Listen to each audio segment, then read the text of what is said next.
আসসালামু আলাইকুম। Hello viewers, কেমন আছেন সবাই? আজকে ইউনিক একটি রেসিপি নিয়ে চলে আসলাম। রেসিপিটি হলো স্পাইসি করে মুড়ি ভাজা। মুচমুচে মুড়ি, ঝাল, মশলার দারুণ কম্বিনেশন। একবার খেলে বারবার খেতে ইচ্ছে করবে। বিকেলের আড্ডায় এমন ঝাল ঝাল নাস্তা হলে জমেই যাবে। আমরা সাধারণত দোকান থেকে যেই প্রাণ ঝালমুড়ি খেয়ে থাকি, একদম সেম ওয়েতে বাসায় তৈরি করে নেব। আশা করছি রেসিপিটি ভালো লাগবে। চলুন দেখে নেওয়া যাক।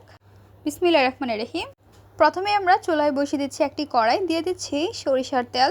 তেলটি আমরা ভালো করে গরম করে নেব। দেখতে পাচ্ছেন গরম করা হয়ে গিয়েছে। অ্যাড করে নিচ্ছি রসুন কুচি, দিয়ে দিব কাঁচামরিচ কুচি। এখানে আপনারা আপনাদের পরিমাণ অনুযায়ী ঝাল দিয়ে দিবেন। এখন আমরা খুন্তির সাহায্যে নাড়াচাড়া করে নেব। পেঁয়াজের মধ্যে ব্রাউন কালার আসা পর্যন্ত অপেক্ষা করব।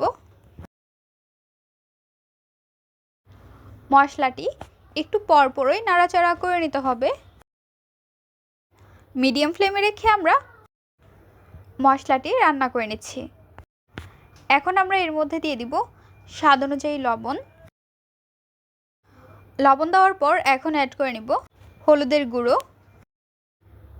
এখন খুন্তির সাহায্যে মিক্সড করে নিব। মশলাটি কষানো হয়ে গিয়েছে। এখন আমরা এর মধ্যে দিয়ে দিব মুড়ি। পরিমাণ অনুযায়ী মুড়ি দেওয়ার পর খুন্তি দিয়ে আমরা নাড়াচাড়া করে নিব। উল্টিয়ে পাল্টিয়ে নেড়ে চেড়ে নিতে হবে। মুড়িটি 1 মিনিটের মতো উল্টিয়ে পাল্টিয়ে নেড়ে চেড়ে নেওয়ার পর এখন আমরা দিয়ে দিব চানাচুর।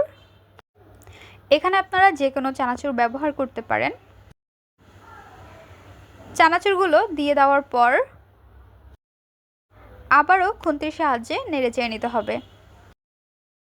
এখন আমরা আরেক প্যাকেট চানাচুর অ্যাড করে নিচ্ছি। চানাচুরগুলো দেওয়ার পর খুন্তি দিয়ে আবারও নেড়ে চেড়ে নিতে হবে। এই মুড়িটি আপনারা দীর্ঘদিন সংরক্ষণ করে খেতে পারবেন। এছাড়া এই মুড়ি আপনারা বিকেলে নাস্তা কিংবা গল্পের আসরেও রাখতে পারবেন। মুড়ি মাখা প্রায় ভাজা হয়ে গিয়েছে। চুলাটি অফ করে আমরা পরিবেশন করে নেব। তৈরি হয়ে গেল মজাদার ঝাল ঝাল এবং মশলাদার ঝাঁঝালো মুড়ি ভাজা। আমাদের আজকের পর্বের রেসিপি আপনাদের কাছে কেমন লেগেছে তা অবশ্যই জানিয়ে দেবেন আপনাদের মূল্যবান মতামতটি। ভিডিওটি ভালো লাগলে অবশ্যই একটি লাইক করে দেবেন এবং সাবস্ক্রাইব করে আমাদের পাশে থাকবেন। আজকের পর্বে এখানে বিদায় নিচ্ছি গাইস। আসসালামু আলাইকুম। ভালো থাকবেন সবাই। আল্লাহ হাফেজ।